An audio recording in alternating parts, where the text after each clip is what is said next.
ನಾಳೆ ಸ್ವಾತಂತ್ರ್ಯ ದಿನಾಚರಣೆ ಕಾರ್ಯಕ್ರಮಕ್ಕೆ ನನಗೆ ಹೋಗ್ಲಿಕ್ಕಾಗಲ್ಲ, ನಾನು ಆ ಕಾರ್ಯಕ್ರಮದಲ್ಲಿ ಭಾಗವಹಿಸ್ಲಿಕ್ಕಾಗಲ್ಲ ಅಂತ ಒಬ್ಬ ಸಚಿವ ಪತ್ರ ಕೊಟ್ರೆ, ರಾಷ್ಟ್ರೀಯ ದಿನಾಚರಣೆಗೆ ಎಷ್ಟು ದೊಡ್ಡ ಪ್ರಮಾಣದ ಮಹತ್ವ ಕೊಟ್ಟಿದೆ ಅಂತ ಗೊತ್ತಿದೆ. ನನಗೆ ಸಮಯದ ಅವಕಾಶ ಇಲ್ಲ, ರಾಷ್ಟ್ರೀಯ ದಿನಕ್ಕೆ ನಾನು ಬರ್ಲಿಕ್ಕಾಗಲ್ಲ ಅಂತ ಒಬ್ಬ ಸಚಿವ ಹೇಳಿದ್ರೆ ಅಂತ ಸಚಿವನ ಯಾಕೆ ಇಟ್ಕೋತೀರಿ? ಮತ್ತೆ ರಾಷ್ಟ್ರಧ್ವಜವನ್ನು ಆರಿಸ್ಲಿಕ್ಕೆ ಆಗದಷ್ಟು ದೊಡ್ಡ ವ್ಯಕ್ತಿತ್ವ ಯಾರ್ದಾಗಾರೆ? ಒಬ್ಬ ಸಚಿವ ಈ ರೀತಿ ಪತ್ರವನ್ನ ಕೊಟ್ಟಿದ್ದನ್ನ ಸರ್ಕಾರ ಅಕ್ಸೆಪ್ಟ್ ಮಾಡ್ಕೊಳ್ಳುತ್ತೆ ಅಂತಂದ್ರೆ, ನಾಳೆ ರಾಷ್ಟ್ರಧ್ವಜ ಸ್ವಾತಂತ್ರ್ಯೋತ್ಸವ ಆಚರಣೆ ಯಾರಿಗೋಸ್ಕರ? ಬಹಳ ದೊಡ್ಡ ದೊಡ್ಡ ಸ್ವಾತಂತ್ರ್ಯ ಆಚರಣೆಯನ್ನು ಮಾಡ್ತಾ ಒಬ್ಬ ಸಚಿವ ಪತ್ರವನ್ನು ಅಧಿಕೃತವಾಗಿ ಕೊಟ್ಟಿದ್ದಾರೆ, ನಾನು ಹೋಗಲ್ಲ, ನನಗೆ ಸಮಯದ ಅವಕಾಶ ಇಲ್ಲ ಅಂತ. ಅದನ್ನು ಮುಖ್ಯಮಂತ್ರಿಗಳು ಒಪ್ಕೊಳ್ತಾರೆ, ಬದಲಾಯಿಸ್ತಾರೆ ಅಂತಂದ್ರೆ ಏನ್ ರಾಷ್ಟ್ರೀಯ ಧ್ವಜಕ್ಕೆ, ರಾಷ್ಟ್ರೀಯ ಆಚರಣೆ ಗೌರವ ಇಲ್ಲೇನೋ? ಸಮಯದ ಸ್ವಾತಂತ್ರ್ಯ ದಿನಾಚರಣೆಗೆ ಹೋಗ್ಲಿಕ್ಕೆ ಆಗದಲ್ಲೇ ಇರುವಂತ ಸಚಿವ ಯಾಕಿರ್ಬೇಕಾದ್ರೆ ಸದನದಲ್ಲಿ? ಅಧ್ಯಕ್ಷರೇ, ಅವರು ಜಿಲ್ಲೆ ಇಲ್ಲ ಮನೆ ಅಲೋಕೇಶನ್ ಮಾಡುವಾಗ ಏನ್ ಬರ್ದಿದ್ದಾರೆ ಅಂತ ಓದ್ಲಾ? ನಾನು ಏನ್ ಬರ್ದಿದ್ದಾರೆ ಅಂತ ಓದ್ಲಾ? ಏನ್ ಬರ್ದಿದ್ದಾರೆ ಮಾಡುವಾಗ ಅಲ್ಲ ಮನೆ ಅಧ್ಯಕ್ಷ ಏನ್ ಬರ್ದಿದ್ದಾರೆ ಅಂತಂದ್ರೆ, ಆಯ್ತು, ಜಿಲ್ಲಾ ಅಲೋಕೇಶನ್ಸ್ ಮಾಡುವಾಗ ಅವ್ರಿಗೆ ಆ ಜಿಲ್ಲೆ ಹಿಂದೆ ಇದ್ರು, ಅದು ಬೇಡ, ಬೇರೆ ಜಿಲ್ಲೆ ಕೊಡಿ ಅನ್ನೋ ಇದನ್ನ ಅವ್ರು ಏನ್ ಹೇಳಿದ್ದಾರೆ ಅಂದ್ರೆ, ಮನೆ ಅಧ್ಯಕ್ಷ ಆರೋಗ್ಯ ಸರಿ ಇಲ್ಲ ಹೋಗೋದಕ್ಕೆ ಒಬ್ಬ ಸಚಿವರಿಗೆ ಆದ್ಯತೆ ಯಾವುದು ಅಂತ ಅವರೇ ಬರೆದಿರೋ ಪತ್ರದಲ್ಲಿ ಆದ್ಯತೆ ಯಾವುದು ಅಂತ ಹೇಳ್ತಾರೆ. ರಾಜ್ಯದಲ್ಲಿ ಮುಂದಿನ ದಿನಗಳಲ್ಲಿ ಬಿಬಿಎಂಪಿ ಸೇರಿದಂತೆ ಮನವಿ ಮಾಡಿಕೊಂಡಿದ್ದಾರೆ, ಬೇರೆ ಜಿಲ್ಲೆ ಕೊಡ್ಲಿ ಅಂತ. ಮಾನ್ಯ ಕಂದಾಯ ಸಚಿವರೇ, ಒಬ್ಬ ಸಚಿವನಿಗೆ ಪ್ರೌಡ್, ನಾನು ಜಿಲ್ಲಾ ಸ್ವಾತಂತ್ರ್ಯೋತ್ಸವದಲ್ಲಿ ಭಾಗವಹಿಸ್ತೀನಿ ಅನ್ನುವಂಥದ್ದು ಒಂದು ಗೌರವದ ಸಂಕೇತ. ನನಗೆ ಸಮಯದ ಅವಕಾಶ ಇಲ್ಲ, ನಂಗೆ ಕೊಡಿ, ಚೇಂಜ್ ಮಾಡಿ ಅಂತ ಹೇಳ್ತೀರಿ ಅಂತಂದ್ರೆ, ಅಂತ ಸಮಯನೇ ಇಲ್ಲ ಅಂದ್ಮೇಲೆ ಆ ಸಚಿವನ ಯಾಕೆ ಇಟ್ಕೊಳ್ತೀರಿ ನೀವು? ರಾಷ್ಟ್ರಧ್ವಜ ಹೊರಿಸಲಿಕ್ಕೆ ಸಮಯ ಇಲ್ಲ. ಅವ್ರು ಹೇಳಿದಾರೆ ಇಲ್ಲಿ 15/8/2026 ಸ್ವಾತಂತ್ರ್ಯ ದಿನಾಚರಣೆ ಧ್ವಜಾರೋಹಣ ಹೊಣೆಯಾರಣಕ್ಕೆ ನೀಡಿದ್ದು ನಾನು ಹಾಜರಾಗಲು ಸಾಧ್ಯವಾಗುವುದಿಲ್ಲ ಅಂತ ಕೊಟ್ಟಿದ್ದಾರೆ. ಏನ್ ಹಂಗಾರ ಅರ್ಥ? ಏನ್ ಆರೋಗ್ಯ? ಯಾರ ಆರೋಗ್ಯ? ಸುಮ್ಮನೆ ನೋಡಿ, ಈ ತರದನ್ನೆಲ್ಲ ರಾಜ್ಯದ ಜನ ಸಹಿಸಿಕೊಳ್ಳಿಕ್ ಸಾಧ್ಯ ಇಲ್ಲ. ನೀವು ಇಲ್ಲಿ ವಿಧಾನಸೌಧದೊಳಗೆ ಪಾಕಿಸ್ತಾನ ಜಿಂದಾಬಾದ್ ಘೋಷಣೆ ಕೂಗಿದಾಗ್ಲೂ ಮೌನವಾಗಿರ್ತೀರಿ. ಒಬ್ಬ ಸಚಿವ ರಾಷ್ಟ್ರಧ್ವಜವನ್ನು ಆರಿಸ್ಲಿಕ್ಕೆ ನಾನು ಹೋಗಲ್ಲ ಅಂತಂದಾಗ್ಲೂ ಕೂಡ ಮಾತಾಡ್ತೀರಿ ಅಂತಂದ್ರೆ, ಪರಮೇಶ್ವರ್ ಅವರೇ, ಇದನ್ನ ಸಮರ್ಥನೆ ಮಾಡ್ಕೋಬೇಡಿ ನೀವು. ಇಂಥ ಸಚಿವ ವಜಾ ಮಾಡಿಯಲ್ಲ, ಯಾರು ಬೇಡ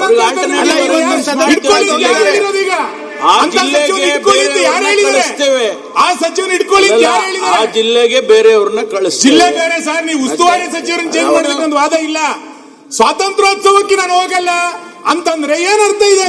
ನಾಟ್ ಇನ್ ಪ್ರೊಟೆಸ್ಟ್ ಅವರು ಕೇಳಿರೋದು, ಅವ್ರು ಬೇರೆ ಆಲ್ಟರ್ನೇಟಿವ್ ಜಿಲ್ಲೆಗೆ ಹೋಗೋದಕ್ಕೆ ಅವ್ರಿಗೆ ಆರೋಗ್ಯ ಸರಿ ಇಲ್ಲ ಅನ್ನೋ ಆಗಲ್ಲ ಅಂತ ಹೇಳಿದ್ದಾರೆ ಅವರು. ಸಭಾಧ್ಯಕ್ಷರೇ, ಒಬ್ಬ ಸಚಿವರಾಗಿರೋರು, ಸಚಿವ ಸ್ಥಾನ ತಗೊಂಡಿರುವಂತವ್ರು ಒಂದು ಜಿಲ್ಲಾ ಉಸ್ತುವಾರಿ ಸಚಿವರನ್ನಾಗಿ ಅವ್ರು ಮಾಡಿದಾಗ, ಸ್ವಾತಂತ್ರ್ಯ ದಿನದ ಅಂಗವಾಗಿ ಧ್ವಜಾರೋಹಣ ಮಾಡ್ಲಿಕ್ಕೆ ಅವ್ರಿಗೆ ಸಮಯ ಇಲ್ಲ ಅಂತಂದ್ರೆ, ಇದು ಯಾವ ರೀತಿ ನಡವಳಿಕೆ? ನೀವೇ ಸಮರ್ಥಿಸ್ಕೊಳಕ್ಕಾಗತ್ತಾ? ನೀವೇನಾದ್ರು ಸಮರ್ಥಿಸ್ಕೊಳಕ್ಕಾಗತ್ತಾ? ಅಥವಾ ಅವ್ರ ರಕ್ಷಣೆಗೆ ನೀವು ಬರ್ಲಿಕ್ಕಾಗತ್ತಾ? ಇಂಥ ವ್ಯಕ್ತಿ ಒಬ್ಬ ಚುನಾಯಿತ ಪ್ರತಿನಿಧಿ ಆಗಿರೋನು, ಒಬ್ಬ ಭಾರತೀಯನಾಗಿರೋನು ಯಾರೂ ಈ ರೀತಿ ನಡ್ಕೊಳ್ಳಿಕ್ಕೆ ಸಾಧ್ಯವೇ ಇಲ್ಲ.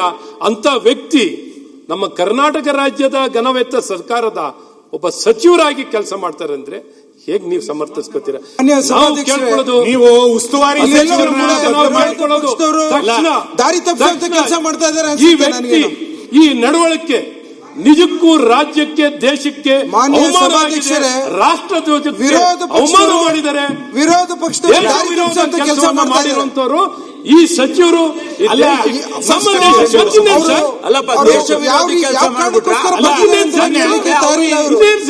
ಅವರಿಗೆ ಮಾನ್ಯ ಸಭಾಧ್ಯಕ್ಷರೇ, ಏನೇ ಕೋಪ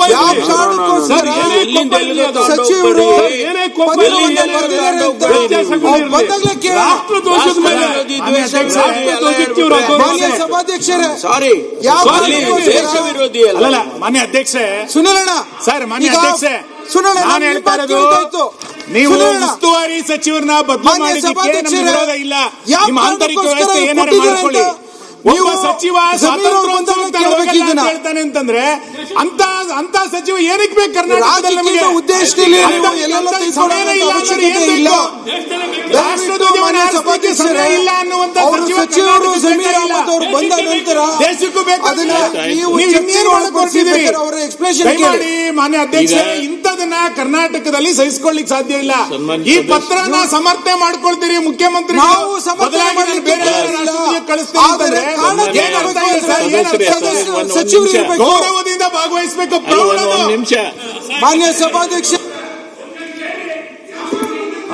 ಇವತ್ತು ರಾಷ್ಟ್ರಧ್ವಜ ಅಂತ ಹೇಳ್ತಾರೆ, ನಾಳೆ ಸಂವಿಧಾನಕ್ಕೆ ಕಿಮ್ಮತ್ತಿಲ್ಲ, ಇಲ್ಲಿ ಕುರಾನ್ ತೊಂಬರಿ ಅಂತ ಹೇಳ್ತಾರೆ. ನೀವು ಕೇಳ್ತೀರಿ? ನೀವು ನಿಮ್ಮ ಆಕ್ಷೇಪಣೆಗಳನ್ನ ನೀವೇನ್ ಕೇಳಿದ್ ತಪ್ಪನ್ನಂಗಿಲ್ಲ ನಾನು, ಆದ್ರೆ ಪ್ರಾರಂಭದಲ್ಲಿ ಒಂದು ನೋಟಿಸ್ ಆದ್ರೂ ಕೊಡ್ಬೇಕಾಗಿತ್ತು. ಅಲ್ಲ ಸರ್, ಇದು ಇವತ್ತು ಬಂದಿರೋ ಈಗ ಸಿಕ್ಕಿದ ಪತ್ರ. ಮಾನ್ಯ ಸಭಾಧ್ಯಕ್ಷ, ನೋಟಿಸ್ ಅಲ್ಲ, ಈಗ ಸಿಕ್ಕಿರೋದು ರಾಷ್ಟ್ರಧ್ವಜದ ಗೌರವ ಯಾವ ನೋಟಿಸ್ ಸರ್? ವಿರೋಧ ಪಕ್ಷದವರು ರಾಷ್ಟ್ರಧ್ವಜದ ಗೌರವ ಯಾವ ನೋಟಿಸ್ ಕೊಡೋದು? ಅದಕ್ಕೆ ನೋಟಿಸ್ ಇಲ್ಲ. ರಾಷ್ಟ್ರಧ್ವಜಕ್ಕಿಂತ ಮೇಲೆ ನೋಟಿಸ್ ಇದೆಯಾ? ಅಲ್ಲ ಚರ್ಚೆ ಅಲ್ಲ ಸರ್, ಇಡೀ ರಾಷ್ಟ್ರ ಧ್ವಜಕ್ಕೆ ಅಥವಾ ದೇಶಕ್ಕೆ ಮಾಡ್ತಿರೋಂತ ಅವಮಾನ ಸರ್. ಹಿಂದೂ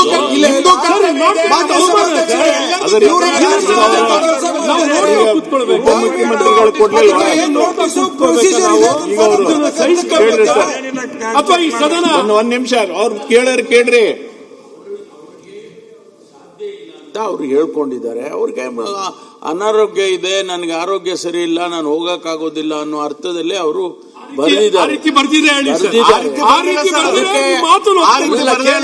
ಅದಕ್ಕೆ ಮುಖ್ಯಮಂತ್ರಿಗಳು ಆಲ್ಟರ್ನೇಟಿವ್ ಅರೇಂಜ್ಮೆಂಟ್ ಮಾಡ್ತೀವಿ.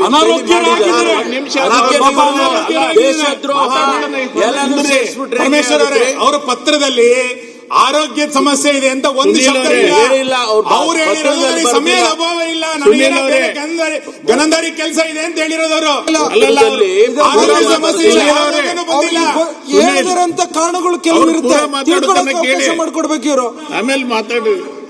ಸಭಾಧ್ಯಕ್ಷರೇ, ಸಚಿವರು ಅವರ ಸಮಸ್ಯೆಗಳನ್ನ ಪತ್ರದ ಮೂಲಕ ಹೇಳಿದ ಕಾರಣಗಳು ಇರುತ್ತೆ. ನೀವು ಸುನಿಲ್ ನೀವು ರಾಜಕೀಯ ಪರಿಸ್ಥಿತಿ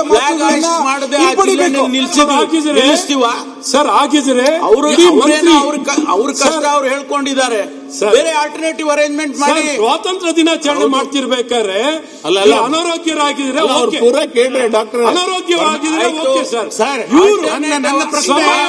ನನ್ನ ಪ್ರಶ್ನೆ ರಾಷ್ಟ್ರಧ್ವಜಕ್ಕೆ ಆಲ್ಟರ್ನೇಟ್ ಮಾಡಬೇಡಿ, ರಾಷ್ಟ್ರಧ್ವಜ ಹಾರಿಸಲಿಕ್ಕೆ ಅಂತ ಸಮಯದ ಅಭಾವ ಇದೆ ಅಂದ್ರೆ ಸಚಿವನ ತೆಗಿರಿ ಆಲ್ಟರ್ನೇಟಿವ್. ಅದು ಬಿಟ್ಟು ನೀವು ರಾಷ್ಟ್ರಧ್ವಜಕ್ಕೆ ನಾವು ಸ್ವಾತಂತ್ರ್ಯೋತ್ಸವಕ್ಕೆ ಆಲ್ಟರ್ನೇಟ್ ಅದು ಜನ ಅಲ್ಲ, ಅದು ಆಲ್ಟರ್ನೇಟ್ ಅಲ್ಲ. ನಾವು ಆಲ್ಟರ್ನೇಟ್ ನಿರೀಕ್ಷೆ ಬಿಡಿಯಪ್ಪ ಅದನ್ನ. ಅಲ್ಲ ನಮಗ್ ಬಿಡಿ ಅದನ್ನ, ನಿಮಗ್ ಬಿಡೋದಲ್ಲ. ರಾಷ್ಟ್ರಧ್ವಜದ ಅಗೌರವ ಕೊಡಬೇಡಿ. ಇಡೀ ನಿಮ್ ಸರ್ಕಾರ ಯಾವುದೇ ನಿಮ್ ಸರ್ಕಾರ ಯಾವುದೇ ಗೌರವ ಕೊಡುತ್ತೆ ಅಂತ ಹೇಳಿ. ಈ ರೀತಿ ಸ್ವಾತಂತ್ರ್ಯ ದಿನಾಚರಣೆಯನ್ನ ಈ ಕಾಂಗ್ರೆಸ್ ಸರ್ಕಾರದಲ್ಲಿ ಇದೇ ರೀತಿ ಆಚರಣೆ ಮಾಡೋದು, ರಾಷ್ಟ್ರಕ್ಕೆ ಗೌರವ ಈ ರೀತಿ ಈ ಕಾಂಗ್ರೆಸ್ ಸರ್ಕಾರ ಆಚರಣೆ ಮಾಡುವಂತದ್ದು, ನಡೆಸ್ಕೊಳ್ಳುವಂಥದ್ದು. ನಿಮ್ ಪಾರ್ಟಿ ಗೌರವ ನಿಮ್ಮಿಂದ ಕಲಿಬೇಕಾ? ನಿಮ್ಮಿಂದ ಏನ್ ಕಲಿಬೇಕಾಗಿಲ್ಲ. ನಾವು ನಿಮ್ಮ ಜವಾಬ್ದಾರಿ ಹೇಳಿ, ಈಗ ನಿಮ್ಮ ಜವಾಬ್ದಾರಿ ಹೇಳಿ.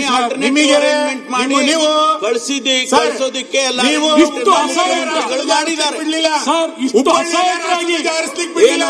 ಇಷ್ಟು ಅಸಹಾಯಕವಾಗಿರೋ ಸರ್ಕಾರ ಇದು. ಈ ರೀತಿ ಸಮರ್ಥಿಸಿಕೊಳ್ಳುವಂಥದ್ದು ನಿಮ್ಗೆ ಉತ್ತರ ಕೊಡ್ಲಿಕ್ಕೆ ಆಗ್ತಿಲ್ಲ. ಈ ರೀತಿ ಎಲ್ಲ ಮಾತಾಡಿದ್ರೆ ನಿಮಗೆ ಉತ್ತರ ಕೊಡ್ಲಿಕ್ಕೆ ಆಗ್ತಿಲ್ಲ ಸನ್ಮಾನ್ಯ ಉಪಮುಖ್ಯಮಂತ್ರಿಗಳೇ. ಇದು ಬಡತನ ಇದು ಅಷ್ಟೇ. ಇದು ಈ ಉತ್ತರ ಕೊಡ್ಲಿಕ್ಕೆ ಆಗ್ತಿಲ್ಲ. ಏನ್ ಉತ್ತರ ಕೊಡೋದ್ರಿ? ಅಸಹಾಯಕವಾಗಿರೋ ಈ ಸರ್ಕಾರ ಇದು. ಏನ್ ಉತ್ತರ ಕೊಡ್ಬೇಕು ನಿಮ್ಗೆ? ಉತ್ತರ ಏನು? ಒಬ್ಬ ಮಂತ್ರಿ ಧ್ವಜಾರೋಹಣ ಮಾಡ್ಲಿಕ್ಕೆ ಹೋಗಲ್ಲ ನಿಮ್ಗೆ. ಅವ್ರಿಗೇನು ಆರೋಗ್ಯದ ದೃಷ್ಟಿಯಿಂದ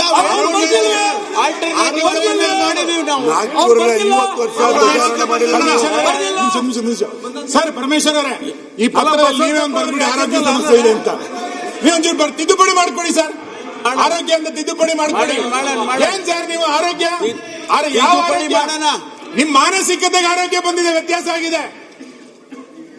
ಈಗ ಸಭಾಧ್ಯಕ್ಷರು ಇವತ್ತು ಬಂದು ಹೋಗಿದ್ದಾರೆ.